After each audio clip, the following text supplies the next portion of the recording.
I'm Callista. And I'm Teresa, and this is Terrifyingly Typical True Crime. And I think today, we've been talking about TV shows, movies that we like, I think we're going to talk about some podcasts that we like that aren't true crime. And I know I know you've just started, but British Scandal. Yes, I'm really enjoying British Scandal. Yeah. Yeah, the host, Matt and Alice. Mhm. Yeah, we love anything British. I think we've mentioned that over and over again. But they're not I think there's a fine line between being like, kind of amusing, kind of funny, and then just, I don't know, trying too hard or I don't know, like the stupid humor, they're just not it's like they're not trying hard. Does that make sense? Yeah, no, I think, sometimes, especially, going back to the Holiday Baking Championship that we mentioned last week, it seems either forced or fake when it's humor, so they obviously do not seem like that on British Scandal.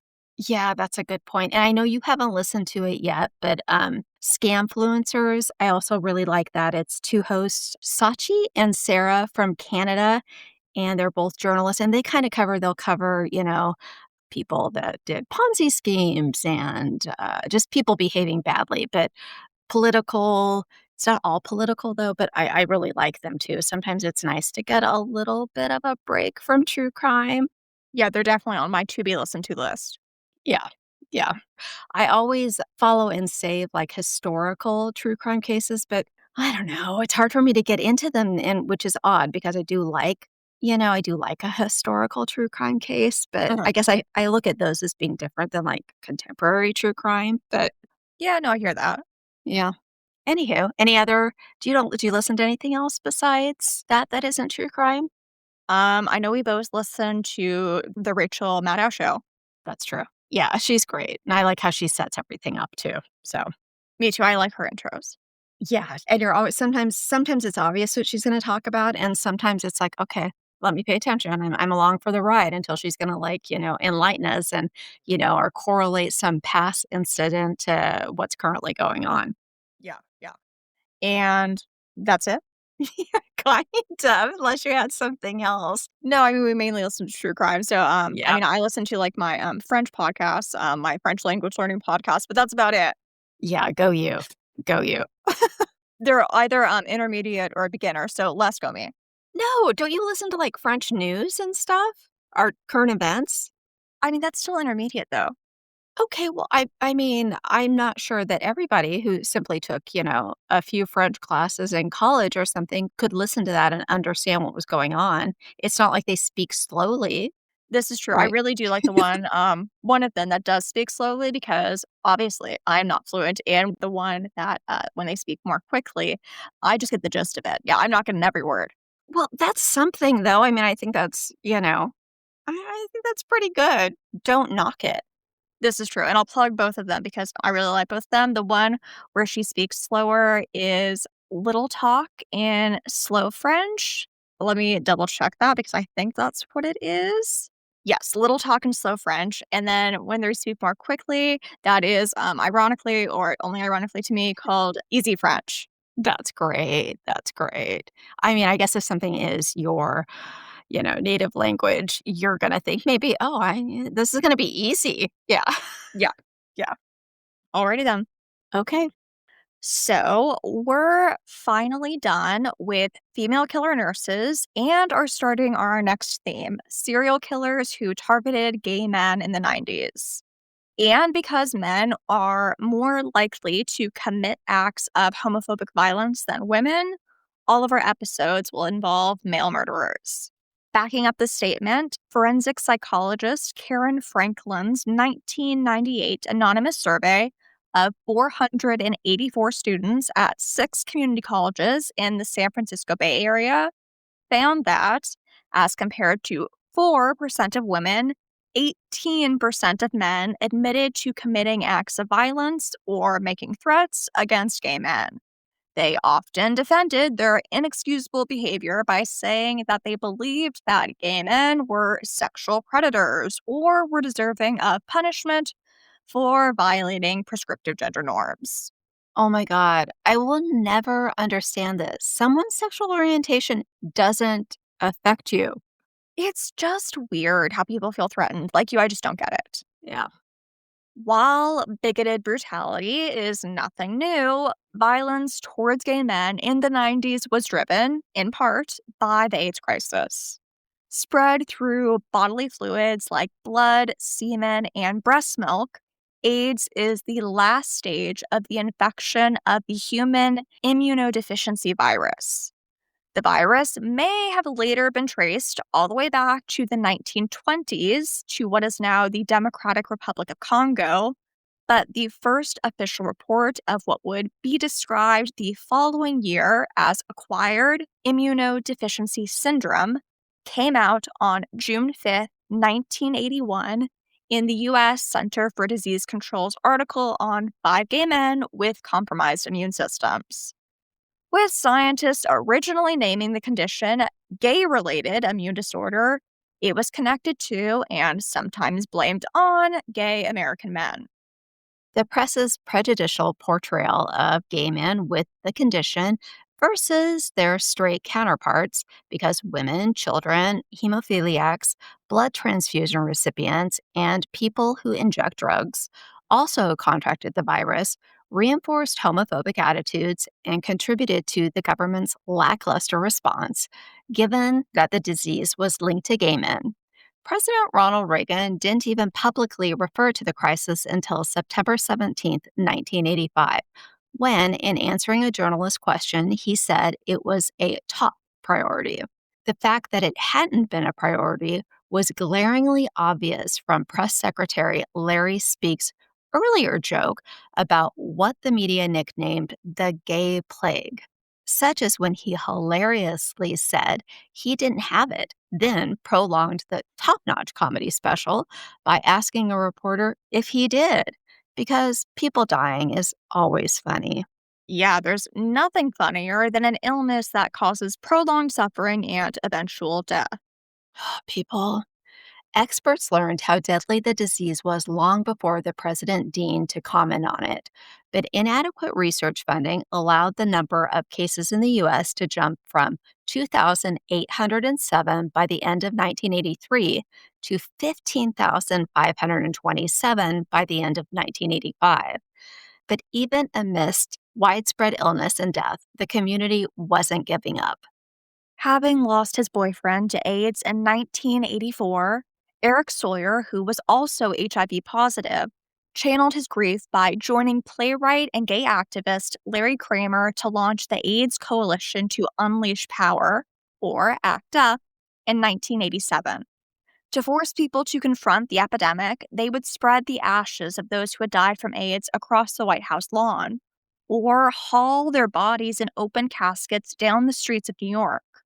As Eric put it, we were saying if you're going to do nothing about the genocide, you're going to have to step over our bodies and smell our rotting flesh. The same year ACT UP was founded, the first antiretroviral medication, which reduces the amount of HIV in the body by stopping the virus from multiplying, was greenlighted by the FDA.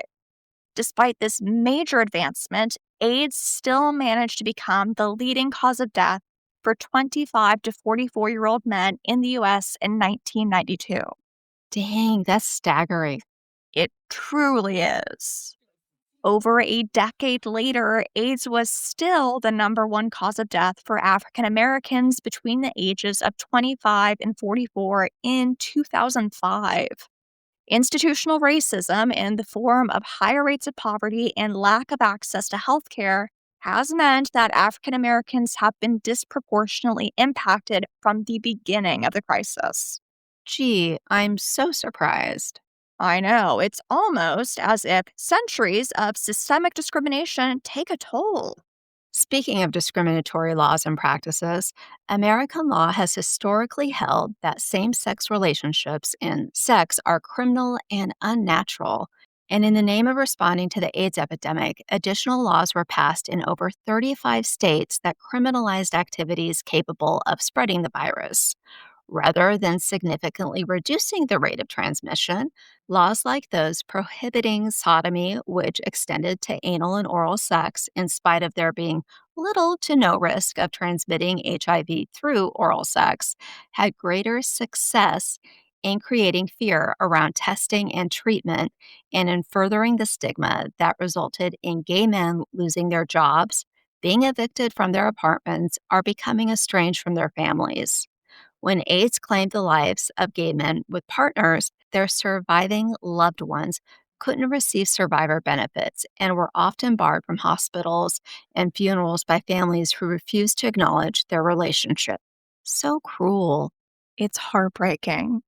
Although the first gay rights bill to contend with discrimination based on sexual orientation was drafted in 1975, it was never passed, and the Hate Crime Sentencing Enhancement Act was only implemented 20 years later under the Violent Crime Control and Law Enforcement Act of 1994. For years, LGBTQ plus individuals faced routine violence that came to be known as gay bashing. Between 1990 and 1996, over 25,000 gay bashing incidents across America were noted by the FBI. And I'm sure that number is even higher because how many people did not report their assault? People suck. I'm sure, and they really, really do. This all too common cruelty was seen in the late 80s and early 90s in the rise in homophobic hate crimes in Minneapolis, Minnesota. Unsurprisingly, the locations frequented by the LGBTQ plus community, such as Loring Park, were the most popular targets. Loring Park witnessed 5 hate crimes in the first half of 1991, and the sickening situation was about to get worse. 21-year-old Joel Larson was taking advantage of the summer night with a stroll through Loring Park around 11:30 on July 31st, 1991. Unapologetically himself, Joel was passionate about new wave bands, Madonna, and fashion. Known for dyeing his hair and embracing eyeliner, he would take hours to achieve the perfect look for a night out. His friends and family might have teased him for his extensive efforts, but they knew he'd happily spend the same amount of time on them if they asked for help styling their hair or choosing an outfit. Joel had moved from the Des Moines suburb of Urbandale, Iowa, 7 months earlier and was only a block from his new home while walking this popular gay cruising spot. It was as he was approaching the park's dandelion fountain that a shot rang out from behind him.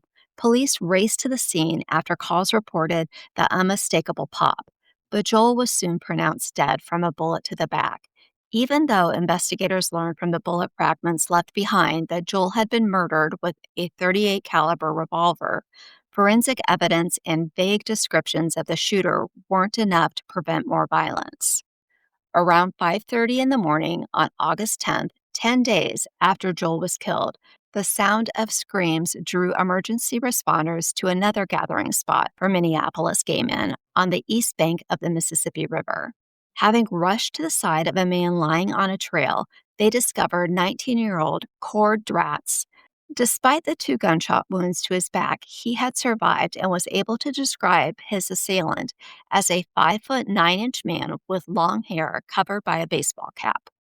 While the EMTs cared for Cord, police officers searched the park, but instead of locating the shooter, they stumbled upon the body of 48-year-old former Minnesota State Senator John Chenoweth.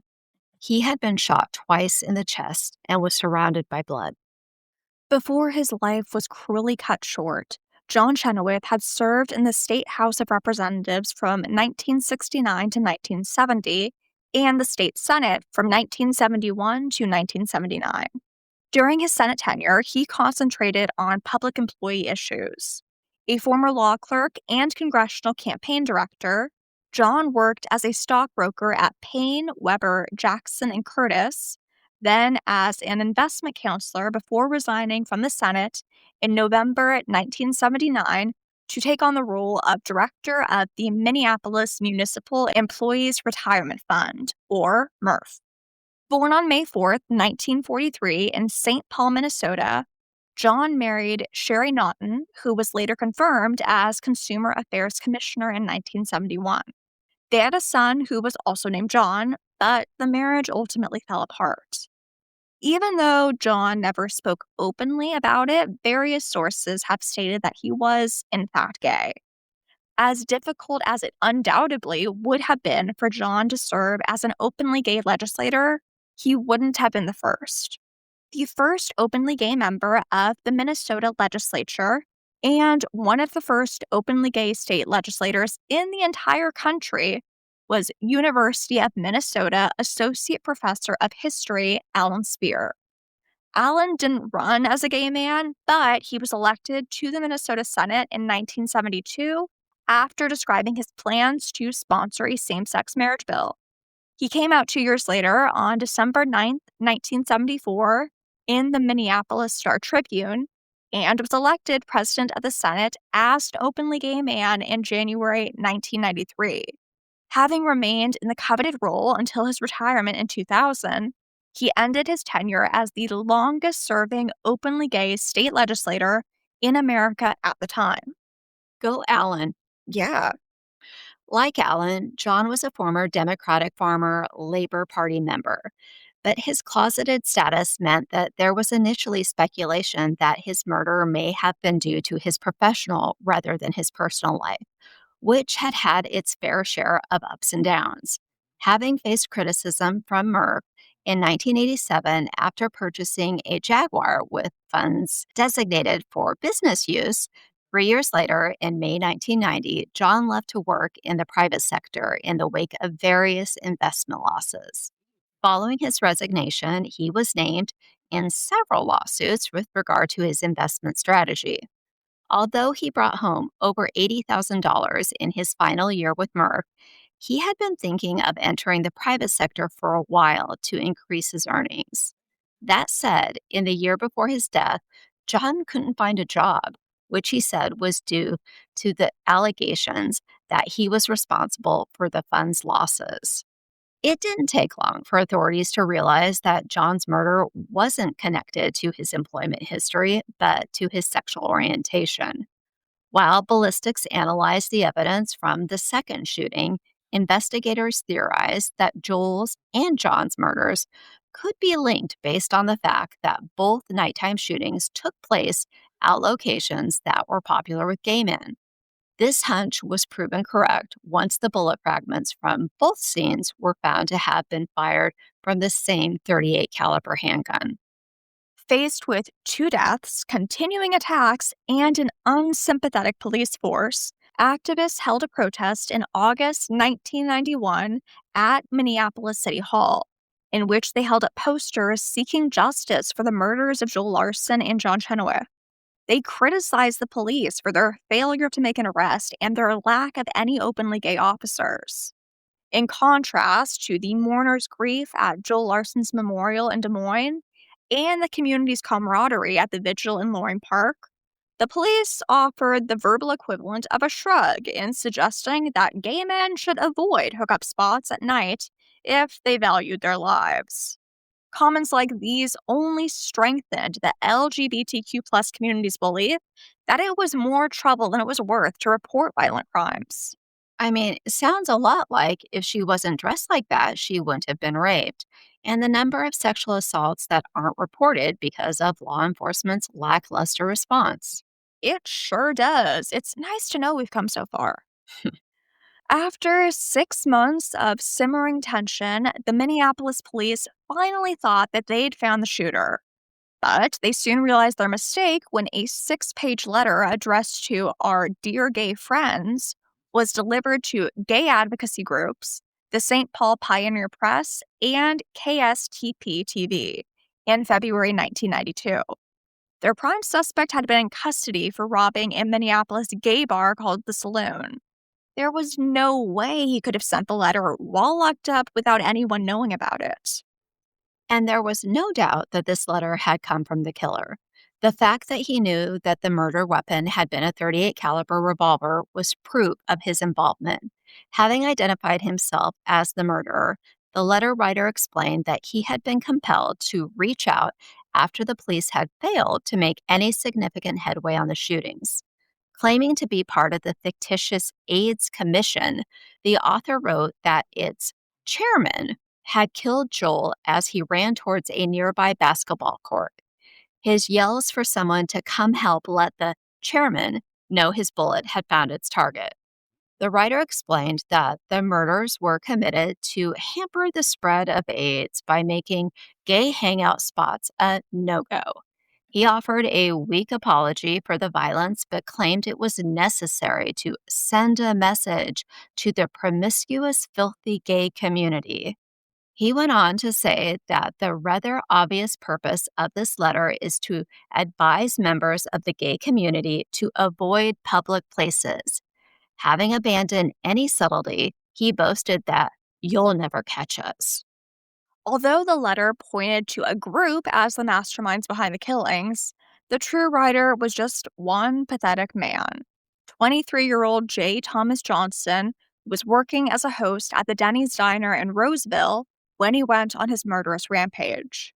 Born on October 20th, 1967, Jay grew up in a religious and homophobic household, largely thanks to his adoptive father, who was the vice president of enrollment at the Christian liberal arts school Bethel College and Seminary, which Jay later attended.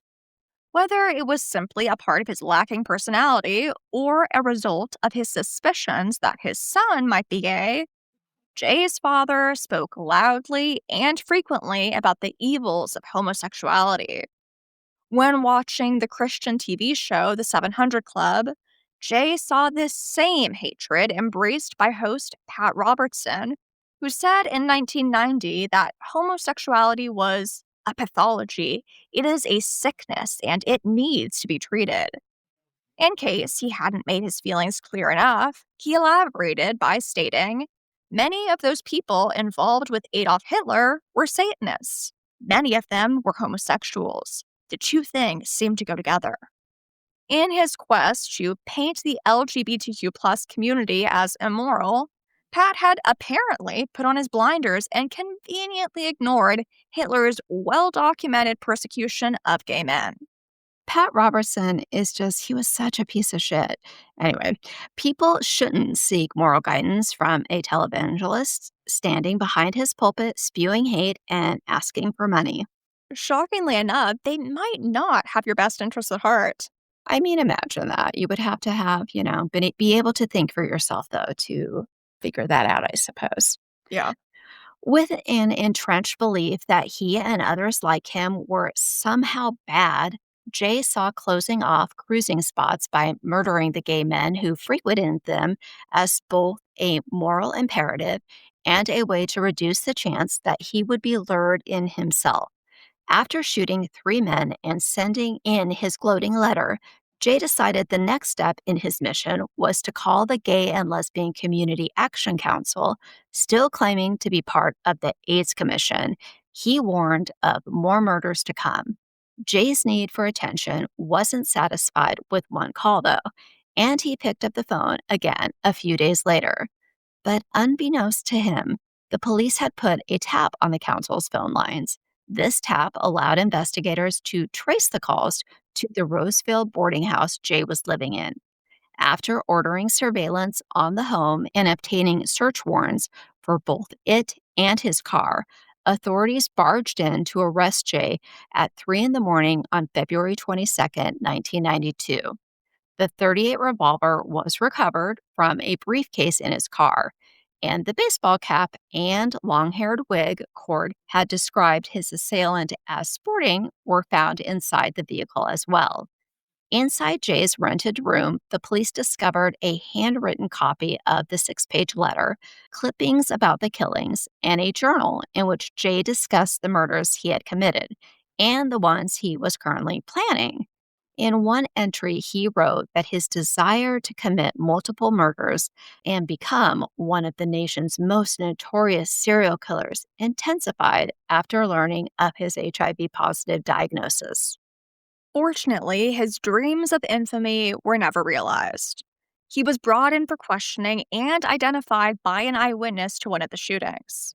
Having been charged with 2 counts of first-degree murder and 1 count of attempted murder, J. Thomas Johnson pleaded guilty, and on October 8, 1992, Judge Myron Greenberg sentenced him to 2 concurrent life sentences for murdering Joel Larson and John Chenoweth, as well as another 15 years for wounding Cord Draszt, saying, You destroyed part of our community, our sense of comfort.